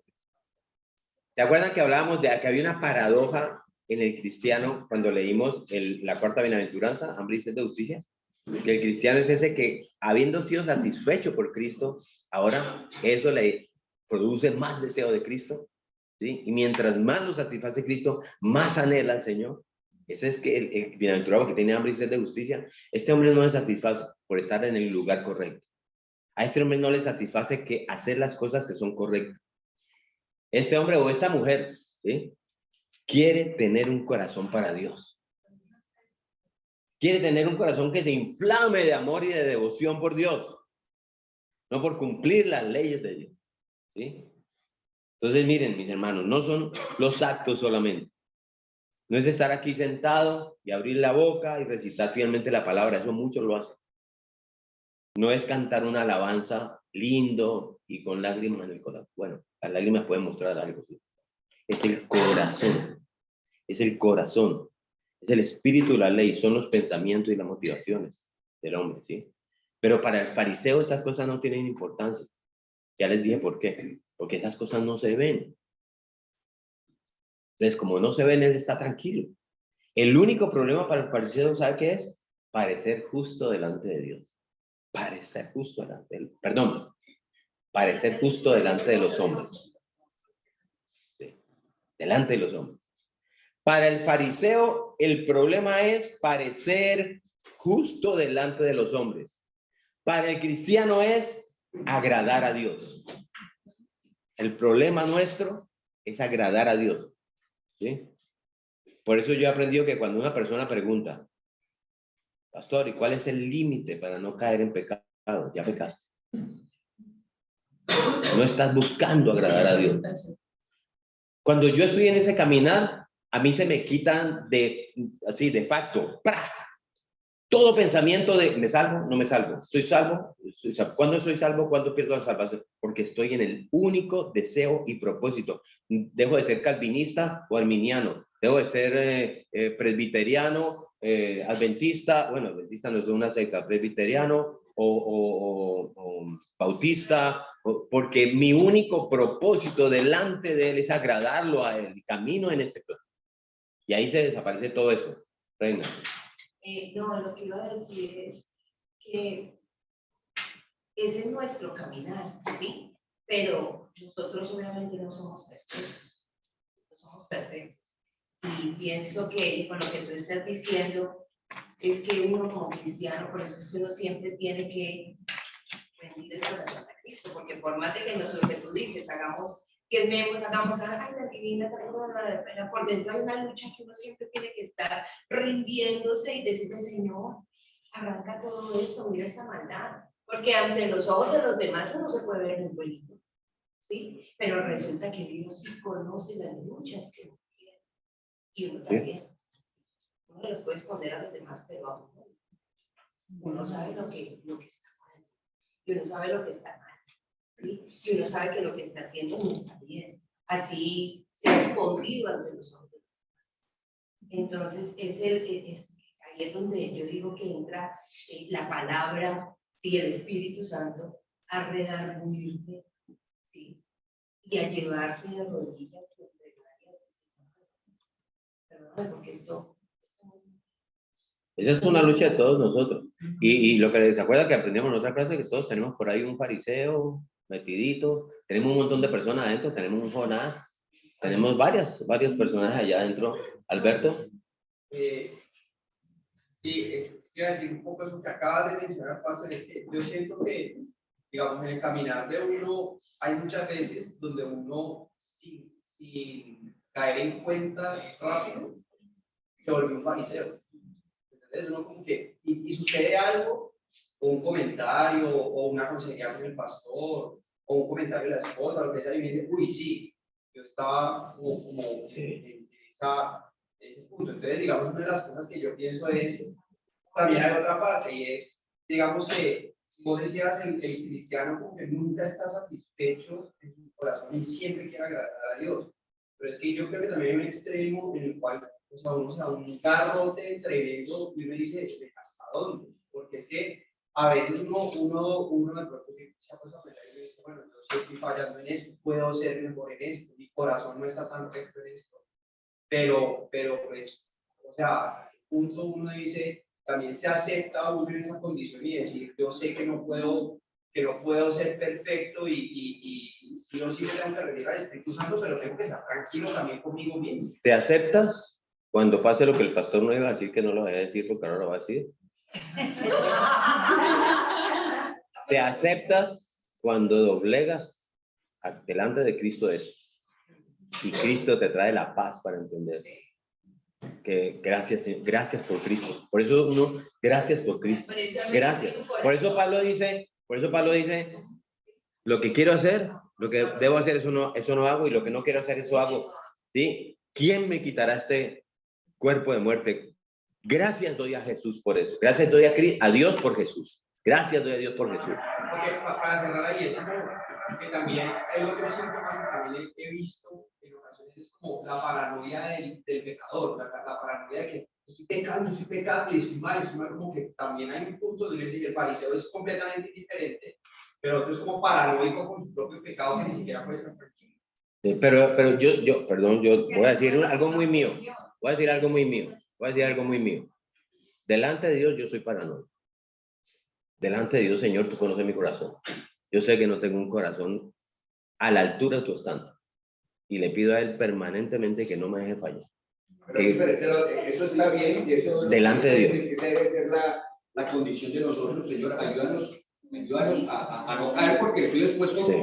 Pero lo que dice Alberto es, hay otros que permanentemente están desconociendo. Nosotros sabemos que podemos caer, pero tenemos esperanzas en Cristo. Sí. Hay otros que ni siquiera con Cristo dicen, no, soy un pecador, ya no tengo remedio. Yo salgo de eso. Es como obsesión, como que cada paso, cada día está pensando. Sí, es no reconocer a Cristo. Por eso, ¿se acuerdan de la prédica del bautismo? Miren, yo entro y le digo, Señor, lávame los pies. Lávame los pies. Pero, pastor, es también depender del Espíritu Santo. Obvio, obvio. Es que aunque nosotros mismos como cristianos sabemos que somos buenos y ahí viene el Espíritu Santo y dice, mira, estás fallando en eso. Entonces también permitir al Espíritu Santo, tener una relación con el Espíritu Santo al punto de que Él mismo sea el que te diga cuál es el pecado por el cual debe arrepentir. Y es que lo que dice la palabra, Él es el que nos convence de pecado. ¿Sí? Entonces, ese es el trabajo que nosotros tenemos que caminar sabiendo que Cristo es la respuesta a todo esto. Olguita. Pastor, es que en el paranoico del ejemplo de Alberto es como si hubiese una culpabilidad constantemente y él no reconocer la gracia de Dios sobre su vida. Entonces, por esa razón, no cree que Jesús, a pesar de que tiene, que esté buscando la presencia de Dios continuamente, pero él no se siente como que ha sido perdonado, como que la gracia de Dios. Así es. Miren, si usted lee la historia de Lutero, Lutero era un monje católico que vivía así, en la paranoia del pecado, de la culpabilidad. Eso no es el pecado, sino la paranoia de la culpabilidad, cuando Satanás te atrapa en la culpabilidad. Y la historia de él era esa. Aun cuando él ya es monje y es uno de los escribas de ese tiempo y empieza a leer la palabra, él tenía esa paranoia y él decía, yo no merezco vivir. Esa es la historia de Lutero. Cuando él lee la carta a los romanos y dice, por la fe eres salvo, este hombre se le abrió el cielo. Fue una locura. Usted lee la historia de Lutero, fue una transformación tan violenta en su mente que dice, yo estoy cautivo por esto. Por eso a él lo llaman a la dieta de Worms y dice, retráctese. Dice, no puedo porque ahora entiendo lo que ustedes no quieren que los demás entiendan, y salió a traducir la palabra porque era una locura lo que la Iglesia Católica estaba haciendo, y lo que le pasó a Lutero fue encontrar la gracia de Dios aquí, y eso le cambió su vida. Él era uno de los paranoicos. Pues es mi sentir de que, o digamos que así lo veo yo, no ver a Dios como ese padre que nos exige que tenemos que ser perfectos, porque siempre vamos a tener esa presión de, no, mi papá me dijo que yo tenía que hacer esto así, esto tiene que ser así, sino ya estamos aquí, estamos en tu camino, te estamos siguiendo, estoy tratando de hacerlo mejor, sin olvidar que yo tengo esta humanidad y que lo que está aquí es un aprendizaje, que también me puso aquí porque pues si fuera santo seguramente aquí no estaría. Entonces, yo siento también que esto es una escuela y él nos mandó muchas enseñanzas y estamos en este camino de tratando de hacer bien por ti, te estoy siguiendo y sentir como esa paz de tú me enseñaste y yo estoy aprendiendo, ¿cierto? Sí, esa es la respuesta del cristiano, que es por amor a Dios, que allá está donde quiero terminar en ese punto. Amén. Yo pienso que tiene que ver mucho con la identidad de uno como cristiano, es decir, cuando uno tiene una identidad y uno sabe que uno es salvo, es decir, Jesús murió en la cruz y me salvó, venció al enemigo, ¿cierto? El enemigo tiene como unas horas contadas y él va a hacer todo lo posible por culparte de cosas, pero si yo como cristiano no entiendo que mi identidad ya no es que soy un pecador, es decir, mi identidad es que yo no soy un pecador, y no por mí mismo, sino por Cristo, ¿cierto? Ya lo otro tiene que ver con, digamos, con la santificación. Pero si yo mantengo pensando en que peco, no peco, creo que estoy desenfocado en mi identidad como cristiano. Ese no es el enfoque de una persona cristiana que ha sido salva, un pecador salvado. Exacto. Usted digamos que ya no es pecador, su identidad no es pecador. Usted comete pecados, pero no es un pecador. Y no por usted, sino porque Jesús ya te hizo así, ya te liberó. ¿Ya? Si yo en mi vida cristiana me enfoco, ay no, que es lo correcto, es como que mi ego es lo más importante, ¿sí? Como que no hago esto para agradar a Dios, no. Es Jesús quien debe ser el Señor de mi vida. Y eso es lo que uno como identidad debe entender. Tu obediencia debe ser una respuesta a eso que hizo Dios por ti. Es que es por lo que tú decías ahora acerca de hacer las cosas, ¿cierto? Mi salvación es por fe, pero es que yo he sido preparado para buenas obras, ¿cierto? Eso tiene que ser orgánico. Tener fe no es decir que tengo fe, Es decir, a mí lo que me demuestra que yo sí tengo fe es mi comportamiento, son mis obras, ¿cierto? Pero no me puedo enfocar en, ¿será que hoy peco? ¿Será que no peco? No, porque entonces estoy haciendo la obra de Jesús inválida. Estoy haciendo que entonces Jesús pues murió y eso no tiene valor, ¿no? Es que eso fue lo que me limpió a mí, Correcto. no lo que yo hago. Y allí vamos a llegar también. Pastor. Pero yo tengo una posición de pronto un poquito contraria a la de James. Yo, Raúl, yo creo que soy un pecador. No desconozco la obra de Cristo en mi vida. Pero voy a hablar por mí, estoy hablando por Raúl, ¿cierto? Pero si yo llegase a pensar que es que yo ya no soy un pecador, ¿para qué necesito de Cristo cada día de mi vida? ¿Sí? Claro, yo no estoy caminando todos los días pensando en... Pero yo tengo que reconocer que primero no soy perfecto, que estoy expuesto, ¿cierto? Que realmente, ¿cierto? Mi condición de pecador, ¿cierto? Una cosa es que Dios pagó por mi pecado, pero yo sigo siendo pecador. Dios no me quitó el título de pecador. Dios pagó por mi pecado, que es diferente. Yo ya no pagué más.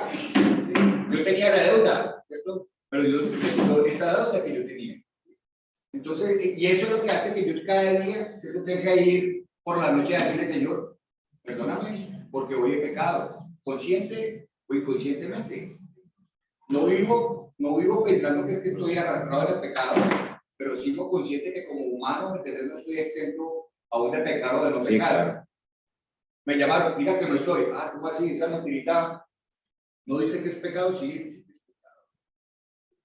No dice la palabra que si yo sabiendo hacer lo bueno no lo hago, también se me cuenta por pecado. Muchas veces durante el día sabemos lo que tenemos que hacer y no lo hacemos. ¿Por qué? Porque no nos da la gana. ¿De qué? Te sigo siendo pecador. ¿Sí? Pero también estoy cogido de la gracia y la misericordia de Dios que también ya me perdonó ese pecado. Y yo sé que se habla mucho de ese tema, porque a veces dicen, entiendo la posición de James cuando dicen, el pecador es que, digamos que, por decirlo de alguna manera, está cómodo practicando el pecado. ¿Sí? Y el otro pecador cristiano es un hombre que peca, pero que no es su propósito, ni está tranquilo con eso, pero eso ya es un tema. No, pero disculpame, hago una aclaración. Es que hay una diferencia entre pecado y pecados. El pecado que no es perdonado es no creer en Jesús. Los pecados son los errores que uno comete a bien.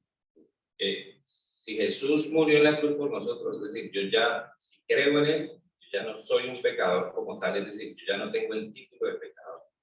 Pero no por mí, no porque yo soy perfecto, ¿no? Sino porque Jesús me quitó ese título y yo ya me identifico con eso.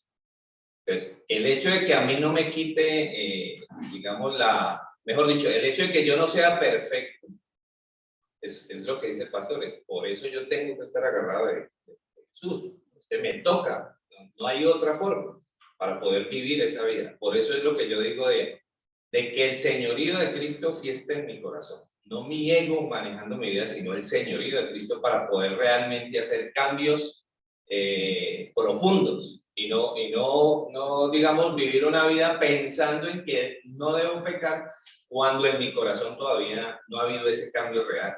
Y no es orgánico mi comportamiento, sino que yo lo hago como los fariseos. Es decir, yo le doy a la gente algo porque la Biblia dice que hay que darle a alguien, pero realmente no le quiero dar. ¿Sí? Entonces, o sea, es esa identidad que yo hago. Ok. Las dos últimas, Estefanía y Ana María. Yo creo que nosotros fuimos pecadores antes de aceptar a Jesús, porque la palabra dice que todos hemos pecado, o sea, nadie puede decir que no hay ni uno justo.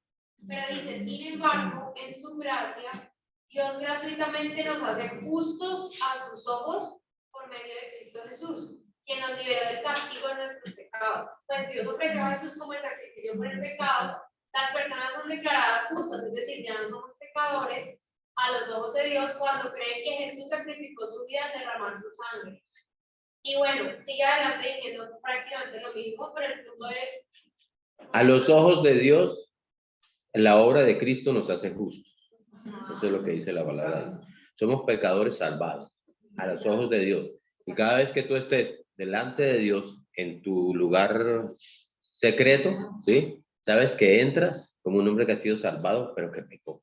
¿Sí? Y que delante de Dios seguimos teniendo esa naturaleza pecaminosa, esa naturaleza de pecador, pero que delante de Dios, yo cuando oro y yo tengo que poner a Cristo, sí, a Cristo ahí delante de mí, para que Dios me vea con los ojos que Él mira a su Hijo. ¿Sí? Que Él mire, o sea, yo siempre me he hecho ¿cómo se dice? Una imagen te voy a contar una experiencia. Yo cuando era un arquitecto joven, estábamos con el dueño de la obra y estaba mi jefe, yo era un muchacho residente de obra. Y el dueño de la obra, un hombre de mucho dinero, ¿sí? Hizo un condominio, entonces hizo una proposición que a mí me sonó ilógica. Entonces, yo como era residente de obra, yo dije, perdón, pero es que si hacemos esto, vamos a producir este problema, no se debe hacer. Entonces el dueño de la obra me dijo, ¿y vos quién sos? ¿Sí? ¿Vos no sabés que aquí yo soy el dueño? Bien, no es que no es tema de si usted es el dueño o no, yo le estoy diciendo algo que puede generar un perjuicio para la obra. ¿Quién te dijo que hablaras? Entonces, mi jefe, que era un señor ya mayor, yo estaba al lado de él, delante del otro señor, cogió y me hizo así. No, me cogió y me puso detrás de él. Como abogando por él. Y entonces le dijo, vamos a revisar esto con más calma. Y el señor dijo, sí, pero necesito que el muchacho se vaya hasta ahora. Entonces, me echaron. ¿Sí? Entonces, yo me fui para la oficina callado. Y allá me dijo, vení a la oficina. Y llegamos allá y me dijo, pues tienes toda la razón. ¿Sí? El hombre está exaltado. Ya le acabo de escribir y le digo, si él se va, nos vamos todos. No, que vos seguís allá. ¿Sí? Yo siento a Cristo conmigo igualito. Cuando voy delante de Dios, porque yo la embarré, yo siento que Jesús me hace así y me pone detrás de él. Pero la clave es esa, la clave es ir delante de Dios. Ir delante de Dios. Porque el problema es que si nos quedamos solamente con la interpretación de lo que leyó María, gracias a Ya soy justo, sí. Yo ya me perdono una vez, entonces yo puedo seguir pecando porque ella me perdonó. Sí. Entonces, si yo no tengo la conciencia de que yo puedo seguir siendo un pecador, yo digo, ¿para qué busco al Señor? ¿Para qué me arrepiento de nuevo? Ya me arrepentí hace 10 años que recibí al Señor, ¿para qué me vuelvo a arrepentir otra vez? Es ir delante de Dios porque tenemos esa naturaleza pecadora y gracias a Dios, pero vamos a llegar allá, adelantados. ¿Sí? Entonces, hay un cuarto principio que es que el Señor nos enseña que, ¿sí? El Señor nos enseña que no debemos ver la ley únicamente en el aspecto negativo, sino en el positivo. ¿Sí? No debemos ver la ley únicamente en el aspecto negativo, sino en el positivo. O sea, la ley de Dios no solo condena el pecado, sino que promueve la justicia. ¿Sí? O poniéndolo de otro modo, el propósito de la ley no es únicamente impedir que hagamos lo malo, sino también promover que hagamos lo bueno, que es la justicia. ¿Sí? Ese es el propósito de la ley. Entonces, otra vez, el sexto mandamiento como ejemplo. ¿Qué dice? No matarás. Pero ¿significa esto únicamente que tenemos que entonces abstenernos de no hacer ningún acto que pueda dañar la vida al prójimo? ¿Eso es lo que significa el sexto mandamiento? No. El mandamiento implica mucho más. Tenemos que ir más lejos y ocuparnos en esas cosas que promueven el bienestar físico y espiritual de mi prójimo. El buen samaritano. El buen samaritano. O sea, si se prohíbe el matar, se promueve el cultivar la vida del otro. ¿Sí? De modo que no debemos sentirnos satisfechos simplemente porque no hacemos nada que pueda atentar contra la vida de los demás. Entonces, como decía el pastor, o sea, yo sé que tengo que hacer la cosa, pero mientras no mate a nadie, yo soy bueno. Así es el maloso, el de la cárcel el que va al infierno, pero ¿sí? O sea, no solamente tenemos que procurar no hacer lo malo, sino casi que no nos podemos sentir satisfechos hasta que no hagamos algo que vaya en favor del otro, del prójimo. ¿Sí? Entonces, a eso es que tenemos que llegar allá, para llegar más lejos. Miren, mis hermanos cristianos, no se sientan satisfechos con el hecho de que ustedes no maten o piensan que no roben. No. Nuestra meta debe ser la que Cristo pone aquí delante de nosotros. En este mismo sermón está puesta la meta. ¿Sí? ¿Cuál es la meta? Versículo 44 de Mateo 5. ¿Cuál es la meta? Versículo 44 de Mateo 5. Versículo 44. Mateo 5. Ama a vuestros. Pero yo os digo, dice Jesús, amad a vuestros enemigos, bendecid a los que os maldicen, haced bien a los que os aborrecen y orad por los que os ultrajan y os persiguen. Ese es el espíritu de la ley. Esa es la meta a la cual nosotros debemos movernos, ¿sí? Miren, en conclusión, todo lo que hemos visto esta mañana podemos resumirlo en una simple frase. La ley no es un fin en sí mismo. La ley es un medio a través del cual aprendemos a conocer a Dios. Por eso te decía, pastor, que allá iba yo. Y vivir una vida agradable delante de Dios. La ley es un medio a través del cual aprendemos a conocer a Dios y a vivir una vida agradable delante de Él. Como dice Pablo en Gálatas 3:24. ¿Qué dice Pablo en Gálatas 3:24? Dice, de manera que la ley ha sido nuestro ayo para llevarnos a Cristo. ¿Ustedes saben qué es ayo? No. Gálatas 3:24 es una niñera, un niñero. ¿Sí? Entonces, ¿qué está diciendo aquí en el lenguaje actual? ¿Qué dice Pablo? La ley es una niñera que nos está llevando a Cristo, es un niñero que nos está llevando. ¿Y cómo es eso? Que cuando nos contemplamos en el ejemplo, perdón, en el espejo, ¿sí? De esa ley, en el espejo de esa ley, y vemos las demandas de santidad y justicia que Dios exige, que son esas que tú decías ahora, perdón, regálame tu nombre, ¿qué? Paula, gracias, Paula. Cuando nos miramos al espejo de esa ley y vemos las demandas de santidad y justicia, no nos queda otro camino que salir corriendo a la cruz de Cristo. ¿Sí? No nos queda otro, clamando por misericordia, Señor, ten misericordia de mí. No te quita la identidad de cristiano, clamar por misericordia, porque allá, ¿saben por qué? Porque yo miro esa ley y yo ahí no me veo. Entonces tenemos que buscarlo con ansia. Es la oración de cristiano, Señor, si eso es lo que pides, yo sé y reconozco que yo me quedo corto en alcanzar esos estándares, Señor. Esa es la actitud del cristiano. Estoy perdido, Señor. Estoy perdido. Yo hago esa pregunta a Dios. Porque es que yo he oído que en el Evangelio que tú nos das y lo he leído que Cristo vivió una vida perfecta y que obedeció toda la ley sin transgredirla en ningún punto. Y más aún, Señor, yo he leído que Él murió en una cruz para pagar todas las transgresiones de aquellos a quienes Él vino a salvar. De modo que usted y yo, mis hermanos, ustedes y yo, tenemos que ir a Dios a decirle y aclamarle, Señor, yo he leído en tu evangelio que esa justicia perfecta de Cristo es puesta en la cuenta de todo aquel que en él cree. Por lo tanto, aquí estoy, Señor. Yo creo en ti, Dios. ¿Sí? No tengo nada que ofrecerse, no tengo nada, ni nadie que me recomiende delante de Dios. Yo le digo, nada, no tengo a nadie que me recomiende delante de ti, Señor. No tengo nada. Por eso lo único que te pido es que tenga misericordia. Y me pongas el vestido de la justicia perfecta de Cristo. ¿Sí? Eso es lo que hace la ley. Eso es lo que hace la ley. Cuando la ley es comprendida correctamente, ¿qué es lo que hace?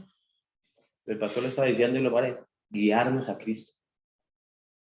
Guiarnos a Cristo. Eso es lo que hace la ley. Pero una vez estemos en Cristo, presumo que aquí podemos estarlos todos, ¿sí? La ley sigue siendo para nosotros una norma de vida justa, ¿sí? Si queremos conformarnos por amor a nuestro Dios. Entonces, ¿cuál es el asunto? El asunto es el amor a Dios. Ahí se resume todo. El amor a Dios. Y no un simple código de conducta, donde caemos tantos cristianos.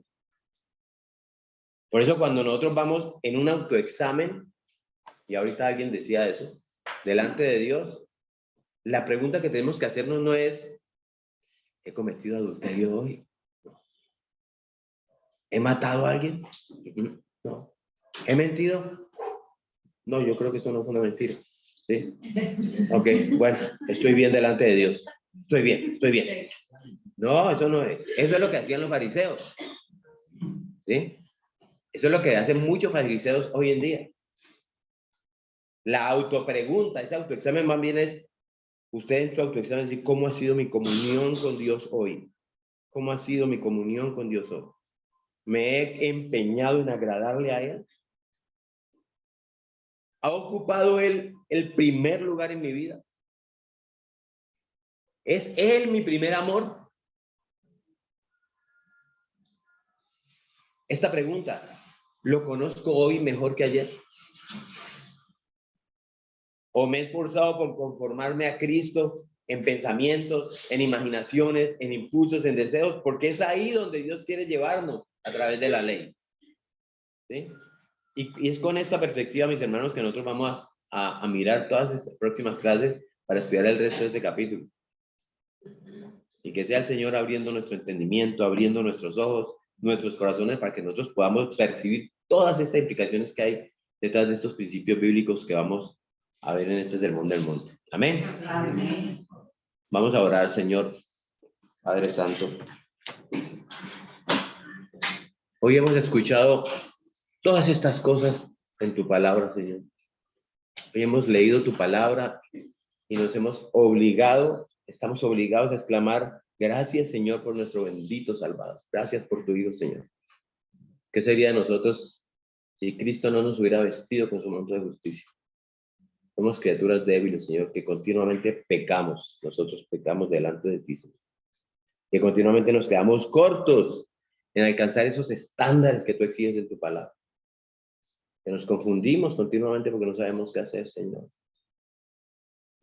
Te molestamos, Señor. Te pedimos claridad, Señor, pero gracias porque es en Cristo que está la respuesta, Señor. Es en Cristo que está el perdón y te suplicamos que uses tu palabra, Señor, en este día, como una espada para traer a quien tú hayas determinado el arrepentimiento. Danos hoy este privilegio, Dios, este privilegio, Señor, de ver en este día que tu brazo no se ha apartado de nuestra salvación. Y permite que podamos aplicar todas estas cosas en nuestra vida, de tal forma que seamos hombres y mujeres reconocidos, porque no actuamos por deseos, no actuamos por pasión, no actuamos por presión, no actuamos por modas, no actuamos por principios, sino por principios, Señor, por tus principios, principios que nos llevan a una vida de piedad. Ayúdanos, Dios. Te lo suplicamos, Padre, en el nombre de tu Hijo Jesucristo. Amén. Amén. Amén. Un minutito más. Quiero aprovechar familia para presentar a Paula Gómez. Hola, Paula, bienvenida. Paula hace muchos años llegó a ir allá a Ingenio. Bueno, yo creo que ha sido el que la ha traído aquí. Y, bueno, Paula, preséntese, cuéntenos